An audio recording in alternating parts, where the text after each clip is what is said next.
নাই। বিখ্যাত একজন মাওলানা এবং মুফতি, একজন আল্লাহওয়ালা। এই মুফতি সাহেব কি করেছেন, নিজের পিতা উঠতে পারেন না, প্রায় 14-15 বছর পড়ে আছে কম বেশি, উঠতে পারেন না। এই পিতার, তিনি একজন মাদ্রাসার শিক্ষক, মাওলানা এবং মুফতি। এই ব্যক্তি ওলি আল্লাহর সংস্পর্শে যাওয়ার কারণে পরিবর্তনটা বলি। এই ব্যক্তি পিতার উঠতে না পারার কারণে তার কি করেন, বিছানায় প্রসাব পায়খানা করে। এই সন্তান মাদ্রাসায় থেকে পড়িয়ে আসার পরে তার প্যাম্পাসটা পরিয়ে দেয়, আবার সঠিক সময় তার তায়াম্মুম করিয়ে দেয়, সঠিক সময় ঘুরিয়ে নামাজে দাঁড় করিয়ে দেয়। একদিন তার পিতাকে উঠাতে গিয়ে ঠিকমতো কোমরে লেগে গেছে, তুলতে পারেন নাই। হঠাৎ করে ওই পিতার একটা পা একটু ভালো ছিল, ওই পা দিয়ে তার সন্তানকে লাথি দিয়েছে। ওই লাথি যখন মেরেছে, বর্তমান জামানায় আমরা যদি হই কি করব, ওই পিতার লাথিকে ওখানেই ঠুকে বসিয়ে দিয়ে কেটে পড়ব, ঠিক কিনা বলেন? এমন সন্তান আছে কিনা নাই? 10 বছর 5 বছর দূরের কথা, 1 মাস টানতে গেলে বাম্মার উপরে দাঁত টানে না, বলে সবাই মরে কেন এই বুড়ো মরে না, সবাই মরে কেন এই বুড়ি মরে না, বলে না বলে না? নেওয়ার মালিককে বলেন। ও আমার সোনার ভাই, এই ব্যক্তি 14 থেকে কম বেশি 14 থেকে 15-16 বছর এক নিয়মেই একাই টেনে যাচ্ছেন। এদিকে মাদ্রাসার শিক্ষা কথা করেন, এদিকে আবার নিজের পিতার খেদমত করেন। একটু উঠাতে গিয়ে নিজের কোমরে লেগে যাওয়ার কারণে, যে পিতা একটু বসে জোরে পড়ে যাওয়ার কারণে যে পাটা ভালো ছিল, ওই পা দিয়ে ওই মুফতি সাহেবের যখন আঘাত করেছে, ওই মুফতি সাহেব নিজের পিতার পাটা জড়িয়ে ধরে, যে পা দিয়ে মেরেছে ওই পা ধরে মুখে চুম্বন করে দিয়েছে। ওই পা দিয়ে পায়ে ওই পাটা তুলে নিয়ে নিজের সন্তান ওই মুখ দিয়ে ওই পায়ে চুম্বন করছে। জোরে বলি সুবহানাল্লাহ। ও আমার ভাই জানেন, দিনের শিক্ষা কি আছে, ইসলামিক শিক্ষাটা কি আছে, আমি আপনাদেরকে বোঝাতে চাচ্ছি। আপনি যত ইউনিভার্সিটিতে পড়েন, বড় বড় ডিগ্রি আপনি করেন, কোনো সমস্যা নাই, ইসলাম বাধা দেয় নাই। কিন্তু বাবা, তুমি দিনের শিক্ষা একটু করো, যে শিক্ষা পিতার খেদমত করতে শেখায়, যে শিক্ষা আপনার কি করবে, মায়ের খেদমত করতে শেখায়, যে শিক্ষা ইনসাফ শেখায়, যে শিক্ষা আমার আপনার বেঠিক পথ থেকে সঠিক পথ দেখায়, আমার আপনার চরিত্র সেইভাবে গঠন করতে হবে। আমার সোনার ভাই, একজন মুফতি সাহেব হয়েও পিতার লাথি খেয়ে ওই পিতার পায়ে চুম্বন করলেন। আর যখন তিনি মাদ্রাসায় গেলেন, উঠতে পারেন না। কি হয়েছে? না, আমি উঠতে পারি না, কোমরে লেগেছে। কি করে লাগলো? একটু ঘটনাটা খুলে বলল। বলার পরে পরামর্শ দিয়ে, হুজুর আমি এই কাজটা করেছি, না জানি আমার কোনো অন্যায় হয়েছে কিনা। কিন্তু তিনি তো মুফতি, তিনি জানেন। জানার পরে তার উস্তাদ হুজুরের কাছে শুনছেন। হুজুর বলছে, বাবা হুমা জান্নাতুকা ওয়া নারুকা, তুমি তো জান্নাতের চৌকাঠে চুম্বন করেছো।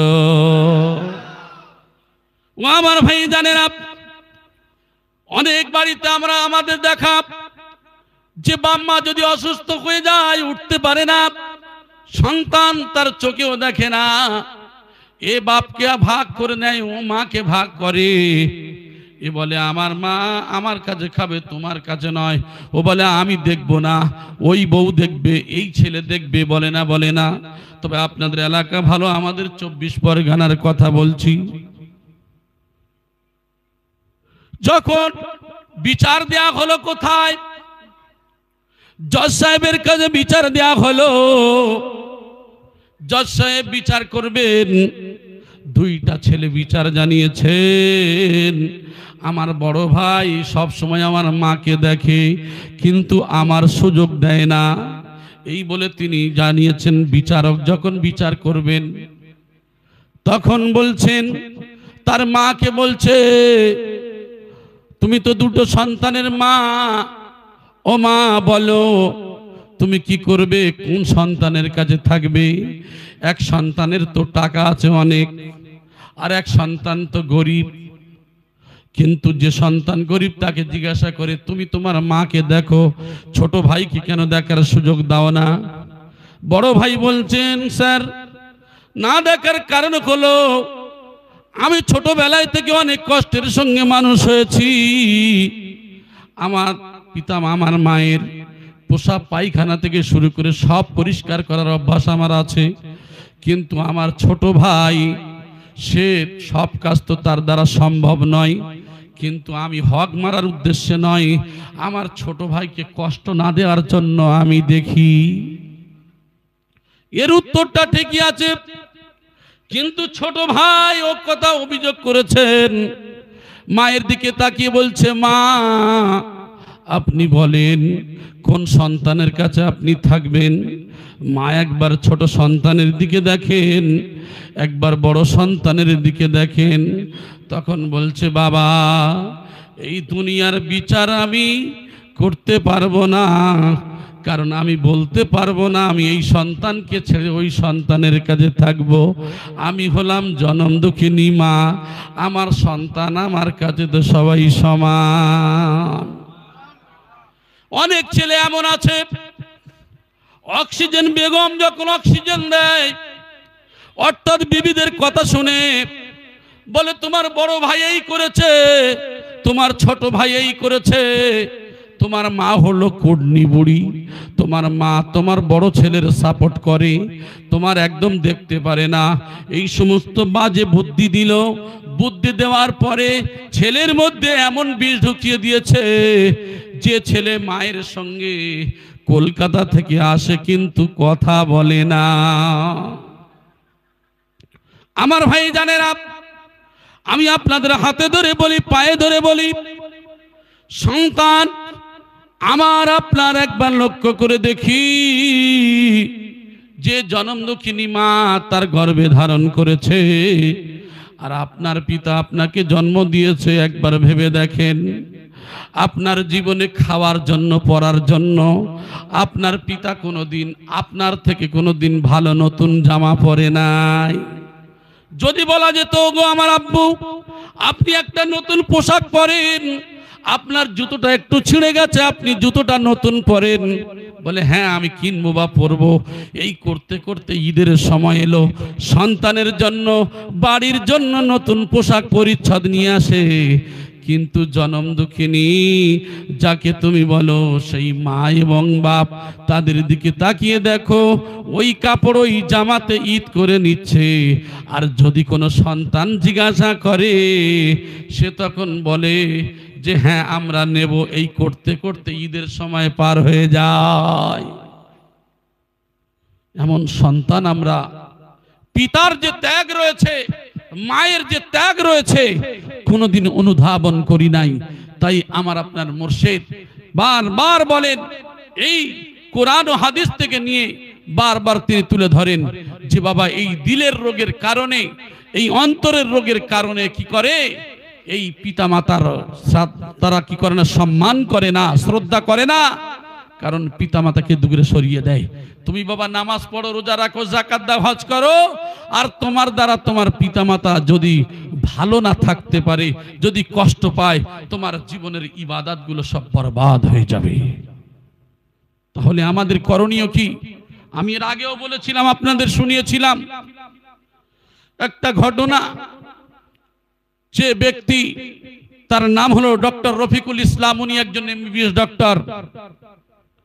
এই ডক্টর সাহেব, তিনি তার 4 জন ছেলে মেয়ে ছিল, 2 জন হলো ডক্টর আর 2 জন ইঞ্জিনিয়ার, 4টে ছেলে, একটাই মেয়ে ছিল।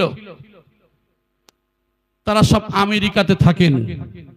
তিনিও ডাক্তারি করে করে কিছু টাকা তিনি ব্যাংকেও রেখেছিলেন। হঠাৎ স্ট্রোক হয়ে গেছে।